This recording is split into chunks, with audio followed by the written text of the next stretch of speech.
সবুজ পাতার নিচে কি সুন্দর লাল মুক্তা ধরে আছে। মুক্তা বলছি এই কারণে, মুক্তা দেখতে যেরকম একটা গ্লিজ করে, চকচক করে, ওরকম এটা সেম। এটার শুধু লাল কালারের, লালটাও একেবারে টকটকে লাল। তো পেকে টইটুম্বুর হয়ে আছে। এগুলা কিন্তু এক ধরনের বেরি। এগুলার দামটাও যে কম তা না, দামও অনেক বেশি। তো এটার অনেক ধরনের জেলি বা জ্যাম ওগুলা পাওয়া যায়। এরা কিন্তু মানে ফিনিশরা অনেক পছন্দ করে এগুলা। সরাসরি এখন তো সামার সিজন, তাই অ্যাভেলেবেল শপে পাওয়া যায়। আবার ফ্রোজেন অবস্থায় সারা বছরও পাওয়া যায়। বিভিন্ন ধরনের জ্যাম তৈরিতে এটা ব্যবহার করা হয়, বা বিভিন্ন কেকেও এটা ব্যবহার করা হয়। তো সামারে এরকম আশেপাশে অনেক ধরনের গোটাকাটির অভাব থাকে না। এটা মনে হয় না খাওয়া যায়, খেতে দেখিনি, তবে আমি তো একটু মুখে দিয়ে দেখবো, এটা আমার একটা অভ্যাস। মুখে দিয়ে দেখলে কেমন জানি মনে হয় যে জাম জাম টাইপের। তো জাম, বড়ই, আমড়া, তারপর এই কাঁচা তেঁতুল, তারপর আরও কত কিছু আছে না আমাদের দেশে, জলপাই। তো এগুলাকে তো আমি অনেক মিস করি। তো এগুলার মানে খুঁজতে খুঁজতে মিস করতে করতে এইসবের প্রতি আমার আগ্রহ আরও বেড়ে যায়। হঠাৎ ছেলেকে নিয়ে বের হলাম, তো প্রথমে প্যাকেটও ছিল না। এই যে দেখেন, এটা আরেক ধরনের পুঁতি ধরে আছে। এটা অবশ্য এখনও মুখে দিয়ে দেখিনি, এটা মনে হয় না খাওয়া যাবে। এটা একটু শক্ত টাইপের। ফিনল্যান্ডে জঙ্গলের অভাব নেই, অনেক অনেক জঙ্গল। এই জঙ্গলে এখনও দেখা যাচ্ছে না, তবে ভেতরে আছে ব্লুবেরি যেটাকে বলে সেটা। তো এটা দু একটা খাওয়ার পর মনে হচ্ছে না, এটাও কেন জানি খাওয়া যাবে, ভালো লাগছে। কালারফুল, একেবারে মানে পুঁতি জামের মতো ওরকম, টেস্টটাও অনেকটা ওরকম। আমি বেশি নেব না, জাস্ট কয়েকটা নিচ্ছি যাতে একটু খেতে পারি।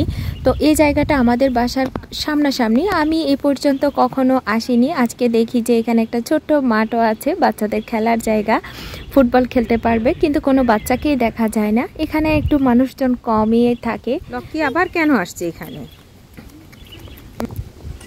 কিছুক্ষণ আগে এখানে অনেকগুলা লক্ষ্মী যে পাখিটা আছে বিচে বা বড় পার্কে দেখা যায়, ওই পাখিগুলা এসেছিল। আমি রেকর্ড করতে পারিনি, কেন এত পাখি এসেছে তাও বুঝতে পারিনি। তো আমার বাবাটা ওই পাখিগুলাকে এখন খুঁজছিল। পাখি এত বেশি এসেছিল যে রাস্তার মাঝখানে হাঁটছিল, দুটি গাড়ি পরপর হর্ন বাজাচ্ছিল পাখি সরার জন্য।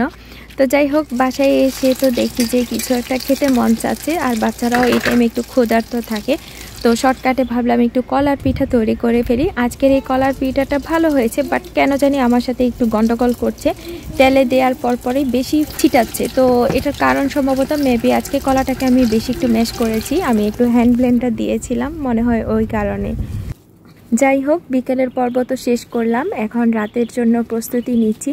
তো কি বানাবো, কি খাওয়াবো, কি তৈরি করতে আমার কাছে ভালো লাগবে, সবাই খুশি হবে, এইসব ভাবতে ভাবতে হঠাৎ মাথায় আসলো যে আজকে আমি একটা স্পেশাল কিছু করি, খুব সহজ, যেটা সময় কম লাগবে আর বাচ্চারাও অনেক খুশি হবে। এটা বিশেষ করে আমার ছোট ছেলে, আজকে আবার আমরা একটু বের হয়েছিলাম সকালের দিকে, তো তখন বার্গার খেতে চেয়েছিল। তো কোনো কারণবশত আমি চাচ্ছিলাম না খাক, কারণ আমার আইমান যায়নি। তো একটা বাচ্চাকে খাওয়াবো আর একটা খাবে না, জিনিসটা আসলে আমার কাছে কেমন জানি লাগছিল। পরে আমরা চলে এসেছি, কিন্তু ও এত বেশি চেয়েছিল, ওকে না দিয়েও কেমন জানি নিজের মধ্যে খারাপ লাগছিল। পরে ভাবলাম যে কি না, আমি ওর বাবাকে বলি যে তুমি এই ধরনের ওই যে বানগুলা পাওয়া যায়, বার্গার বান, ওগুলা নিয়ে আসো, আমি বাসায় ট্রাই করব। তো যতটুকু সম্ভব ওই স্টাইলে করে নিয়েছি। যদিও বা শপের মধ্যে বসে খাওয়া, সেটার মজাটা অন্যরকম। সেখানে তো সুন্দরভাবে পরিবেশন করানো হয়, বিভিন্ন রকমের সস থাকে, ফ্রেঞ্চ ফ্রাই এইসবও থাকে। তো এইসব আজকে আমি যদিও বা না করি, তারপরেও আমি একটু মজা করে সসটা তৈরি করে নিয়েছি। সেই সাথে বাসায় চিজও ছিল, তো এর আগে তো পেটিটা তৈরি করে নিয়েছি। তো সব কিছুই যতটুকু সম্ভব, মানে বাচ্চাদের যা যা পছন্দের মোটামুটি সব কিছুই ছিল, তো দিয়ে দিচ্ছি। তো আজকে যেহেতু আমার ছোট ছেলে খুব বেশি এক্সাইটেড, তো এই সুযোগে আমি ওকে ট্রাই করব একটু টমেটো খাওয়ানোর, লেটুস পাতা যে বা সালাদ পাতা যেটা, সেটা খাওয়ানোর। তো এখন বড় ছেলেকে দিয়ে দিচ্ছি, ও তো টমেটো খাবে না। তো দেখা যাবে যে ছোট ছেলেকে একটু দিব, হয়তো ও অনেক বেশি এক্সাইটেড হয়ে খেয়ে নিতে পারে।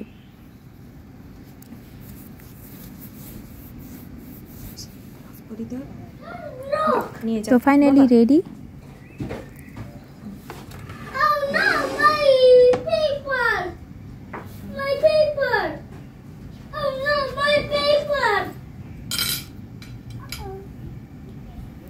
ফাইনালি আমি নিজে অনেক খুশি। আমার ছেলের খুশি দেখে আমি একটু চেয়েছিলাম পেপার দিয়ে মুড়িয়ে দিতে, কিন্তু ছেলে রাজি হচ্ছে না, বলছে যে কি না আমি এভাবেই খেতে পারবো।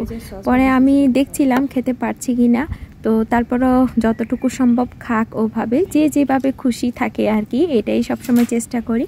আর সাথে একটু মশলা পটেটো করেছিলাম বার্গার সস দিয়ে খেতে, সেটা কিন্তু অনেক ভালো লাগছিল। আর সাথে তরমুজ ছিল। এই তো শর্টকাটে আমাদের ডিনারটা শেষ হতে যাচ্ছে।